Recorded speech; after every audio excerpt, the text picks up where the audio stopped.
Olha só, nesse capítulo, né, capítulo 16, nós vamos tratar sobre a arte popular, artistas e inspirações. Vamos conhecer um pouquinho sobre essa questão da arte popular.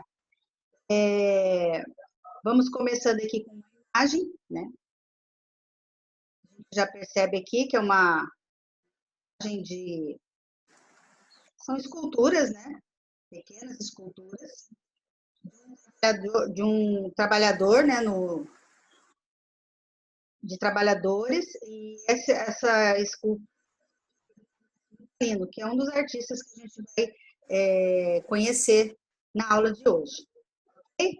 Então, vamos lá para os conceitos. A arte popular é a denominação dada à produção artística feita por pessoas que não são especialistas em arte, escolas ou academias de arte, mas produzem obras com apurado vigor artístico.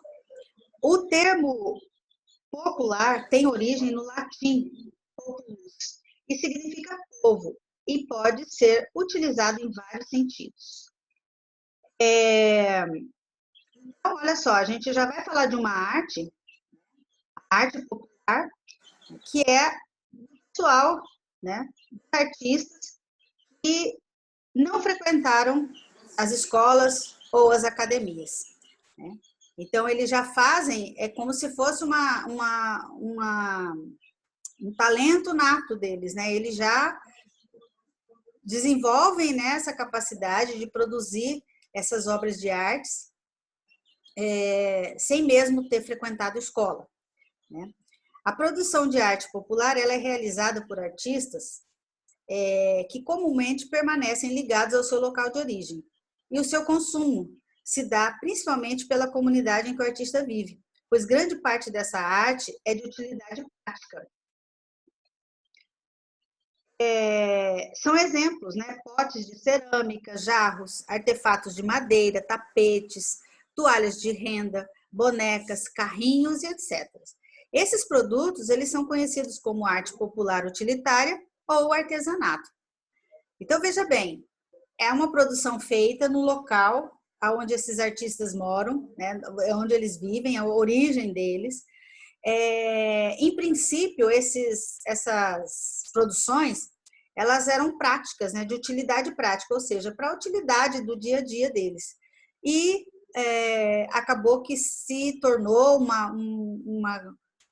objetos artísticos, né, conhecidos também como artesanato, que são usados, né, para adornar, ornamentar os lugares, né, enfeitar os lugares.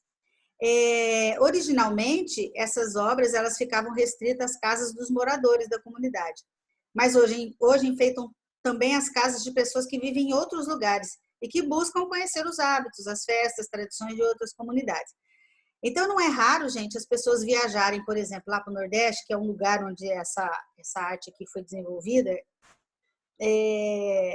Quando as pessoas viajam para esses lugares, elas trazem de lá essas produções, né? Como souvenirs, né? Como lembrança daquele lugar, e eles trazem para enfeitar. Então, a gente pode observar, às vezes, em casa mesmo, a gente tem obras, enfeites, que a gente nem sabia, às vezes, nem sabe, às vezes, de onde que vem, né? Então, mas as pessoas costumam ir, tanto fora do país quanto no país, trazer esses objetos, né? Essa arte, para poder fazer parte aí da decoração. E isso acontece aqui também, né? A gente já falou sobre isso em outras vezes. Nós temos algumas influências, né, na nossa cultura.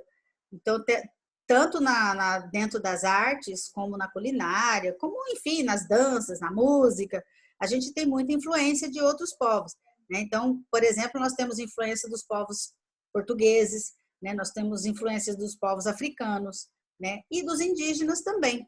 E tudo isso acaba sendo incorporado na nossa cultura, né? Então, às vezes, a gente acaba adquirindo esses produtos para enfeitar a nossa casa, né?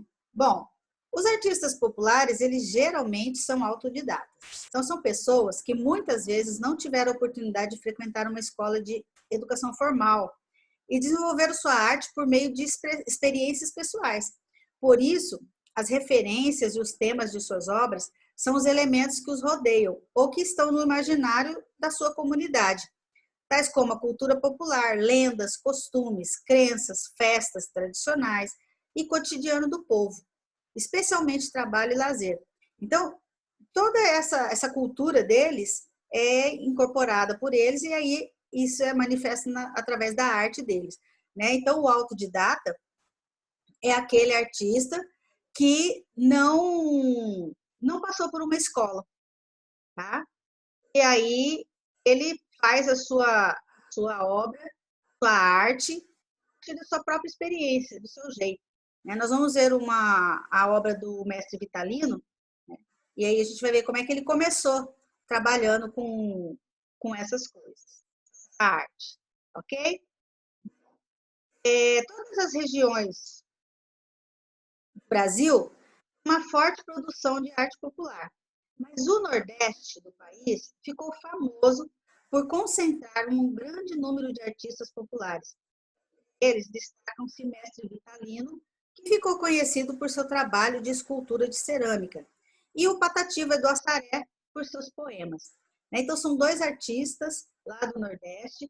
Lembra que nós também estudamos há umas aulas atrás sobre o movimento armorial, né, sobre a estilogravura, a literatura de cordel, tudo isso com berço aonde? Lá no Nordeste, porque no nosso país, aqui, o Nordeste é um centro mesmo, assim que tem muito artista, tem muito humorista que é de lá, tem muita produção cultural, né? Assim, tipo assim, como se fosse a raiz do país. Né? Então, a obra, a arte deles lá é conhecida até mundialmente. Né? Então, nós vamos dar uma olhadinha aqui nessa questão aqui, sobre os artistas populares da cidade. Eu escolhi um e a gente vai ver mais agora que eu mostrar os slides da obra desse artista que é daqui da nossa cidade. Tá? Seguindo aqui, falar sobre o mestre Vitalino. O mestre Vitalino é a arte figurativa. Tá? Bom, a arte figurativa, vocês já sabem que é a arte em que retrata as formas, né, que a gente conhece da realidade. Né? Então, especialistas reconhecem o trabalho do mestre Vitalino como arte figurativa, que é um estilo de arte visual voltado para a representação realista ou estilizada das formas. A arte do mestre Vitalino enquadra-se nesse estilo por reproduzir cenas de sua realidade, em que se reconhece facilmente o que está sendo representado, sejam formas humanas, de animais, de objetos ou de outras coisas ou seres.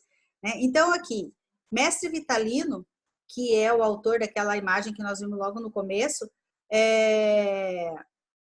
ele representa, né, a arte figurativa. Então, ele pega elementos da realidade dele, do dia a dia dele, e transforma ele lá em escultura.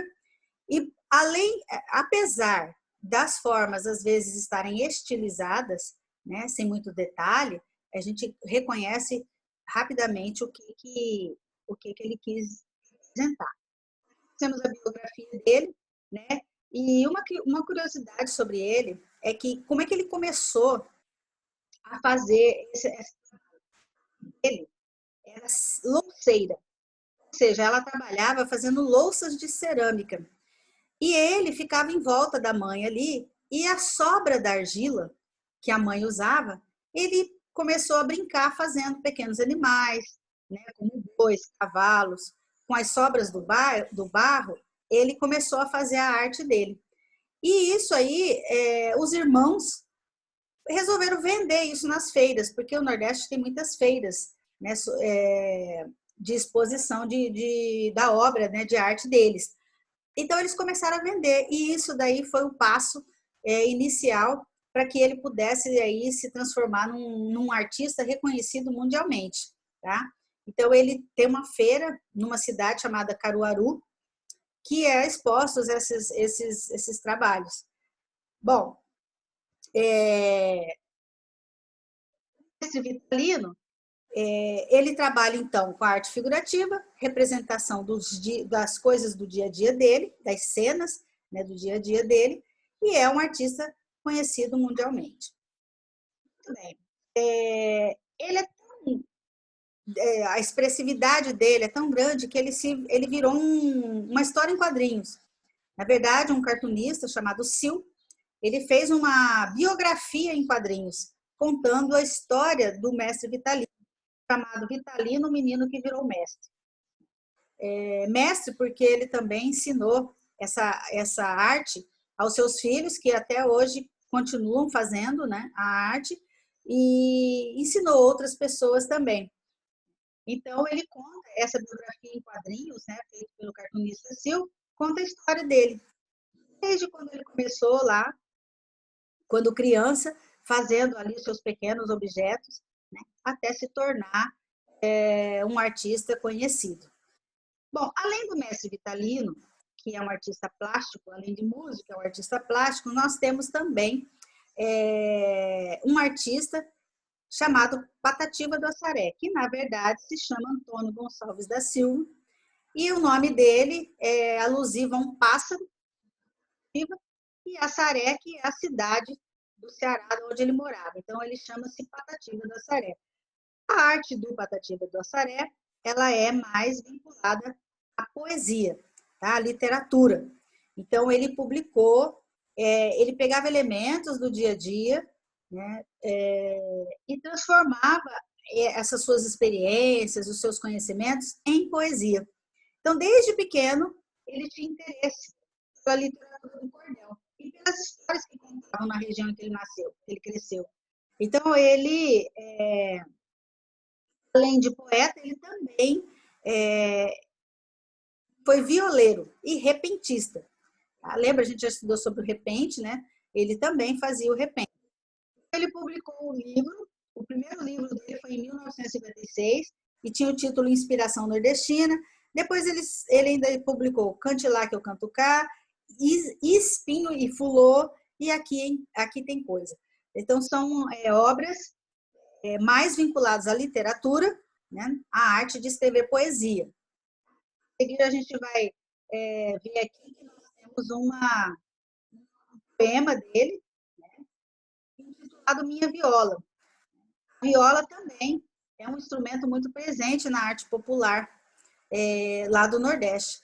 Então, os cantores, né, os repentistas e músicos em geral usam a viola como sendo o seu instrumento principal para poder fazer a sua arte. Então, aqui nós temos um poema, né, falando do músico e a sua viola. Ok? Falar em viola, a gente vai falar sobre sobre a catira, né? A catira é uma dança, tá?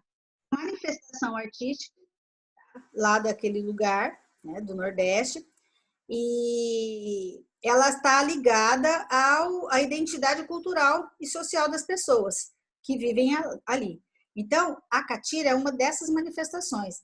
E ela pode ser encontrada em diversas partes do país, mas principalmente nas regiões interioranas, do Sudeste e do Centro-Oeste, conectando-se com a cultura sertaneja.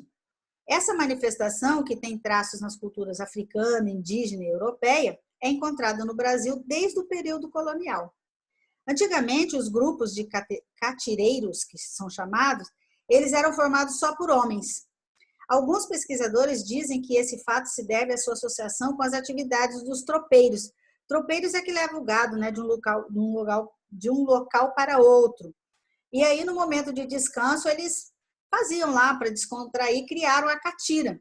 Então, por isso ele era mais assim feito por homens, né, especialmente por homens.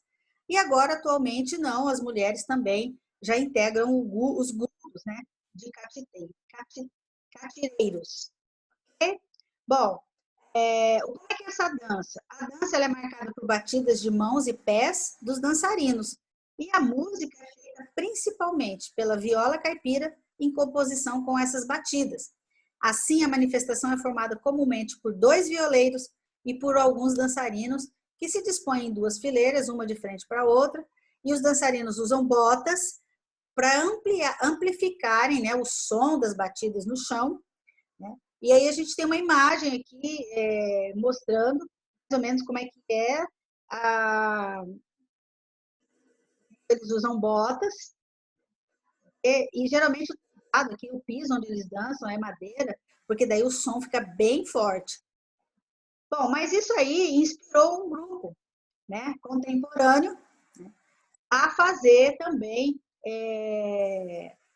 o som baseado, né, inspirado nesse tipo de dança, que são os barbatuques, né, um musical que busca utilizar o corpo como instrumento musical. Ele foi fundado em 1995 na cidade de São Paulo, com base em pesquisas e criações de Fernando Barba e Estênio Mendes. Então, nós vamos assistir agora um pequeno vídeo desse grupo Barbatuques em ação, tá? Para vocês olharem como é que eles usam o corpo, né, para poder fazer os sons inspirados nessa dança da catira, que tem lá sua raiz lá no Nordeste. Vamos assistir lá o vídeo. Vimos lá no vídeo, né, esse grupo Barbatuques fazendo uma apresentação, e eles usam só o corpo como instrumento musical. Inspirado nessa dança que nós falamos agora mesmo, da catira, em que a dança, ela basicamente é marcada pelas batidas de mãos e pés dos dançarinos. Falando em viola, falar dela aqui, né, a viola caipira. A viola caipira, ela também é conhecida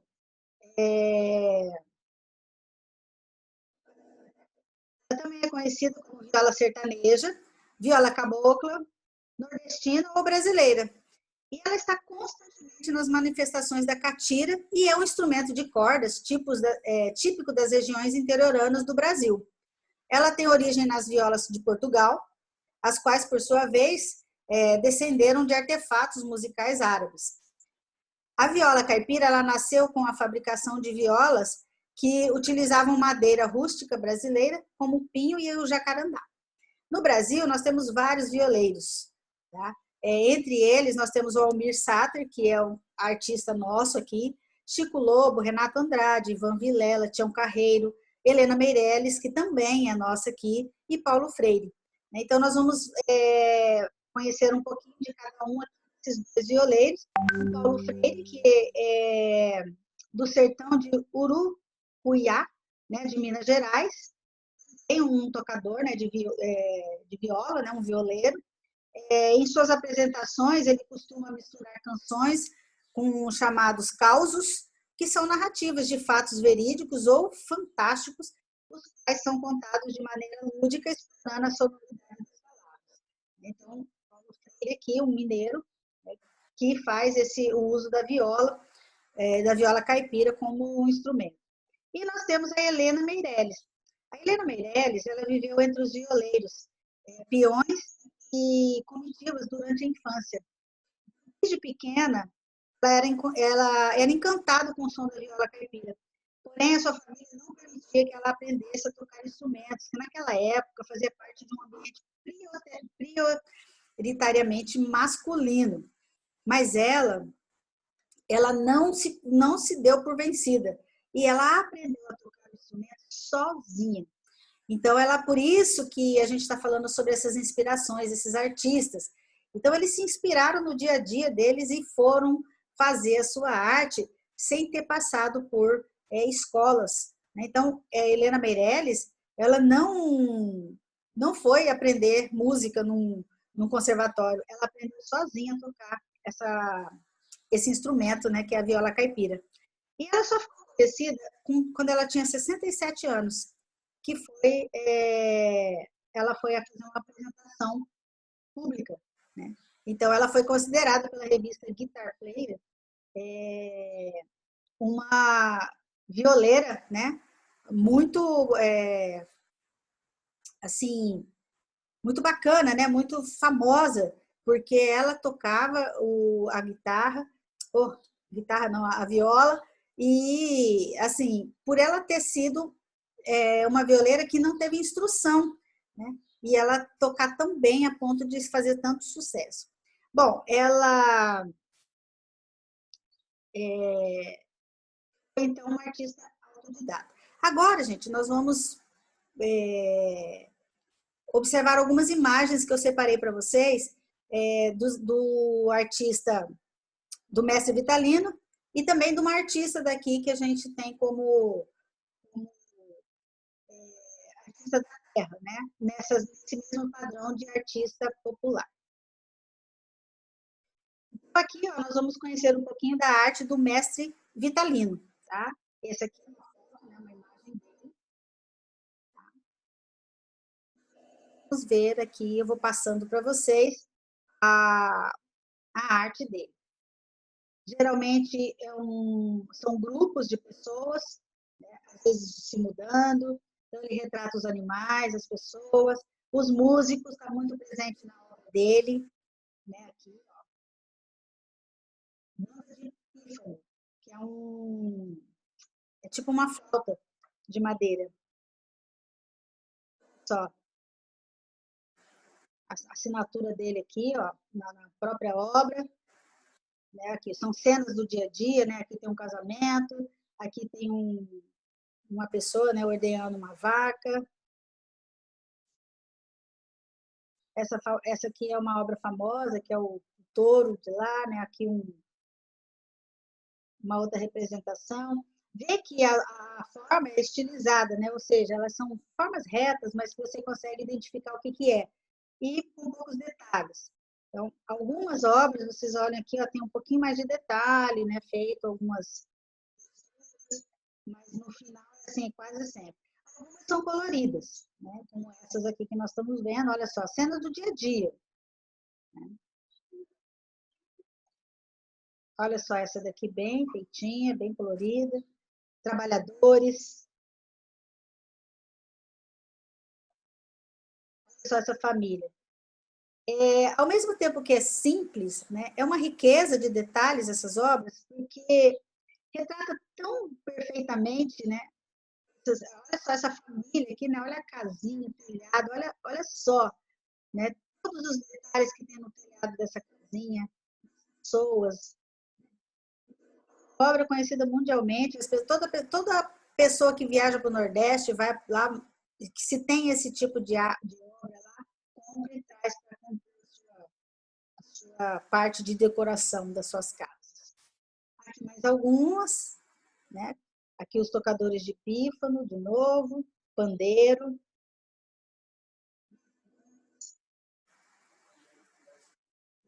os músicos.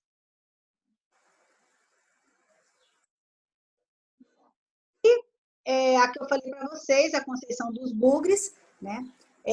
Conceição Freitas da Silva, né? Ela nasceu em Povinho de Santiago, no Rio Grande do Sul, em 1914. Mas ela mudou para cá, para Campo Grande, tá? Bem pequena ainda.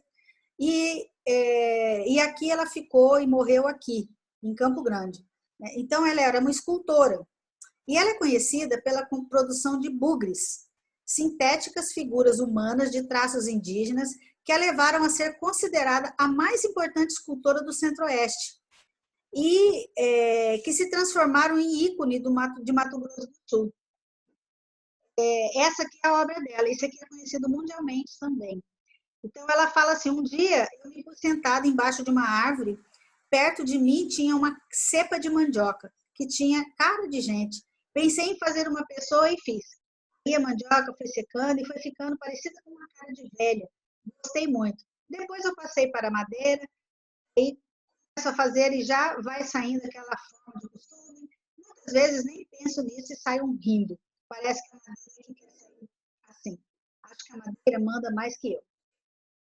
Então, essa aqui é uma obra, né, conhecida mundialmente, olha só, são os bugres, confeccionados a princípio em mandioca, depois passou a madeira,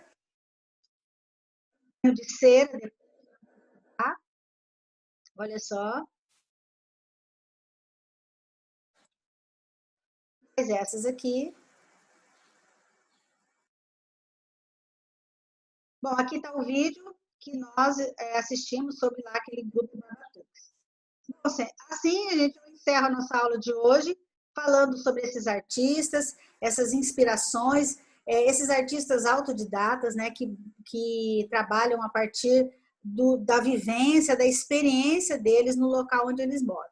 Tá? Então, nós conhecemos hoje o mestre Vitalino, o Patativa do Assaré, né, os violeiros, né, Paulo Freire e a Helena Meirelles, e a nossa artista aqui, que representa o nosso estado, que é a Conceição dos Bugres. Ok? Então, ficamos por aqui. Muito obrigada e a gente se encontra na próxima aula.